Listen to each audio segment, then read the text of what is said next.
అప్పగించి వారి చేత వెట్టి చాకరీ చేయించుకుంటుంటే ఆ కష్టకాలంలో వారు దేవునికి మొరపెట్టారంట. నీ కష్టకాలంలో నీ దేవునికి మొరపెడుతున్నావా?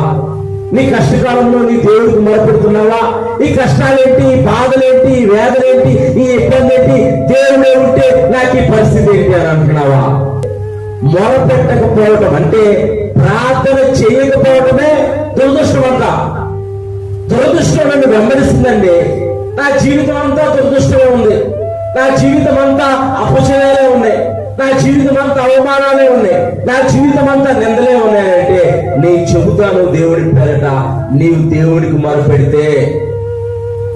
దురదృష్టం అంటే దేవుడికి మొరపెట్టకపోవడమే, సృష్టికర్తకు ప్రార్థన చేయకపోవడమే దురదృష్టం. అదే ప్రార్థన చేస్తే ఇప్పుడు కాకపోతే రేపైనా విడుదల వచ్చింది, రేపు కాకపోతే ఎల్లుండి అయినా విడుదల వచ్చింది, ఎల్లుండి కాకపోతే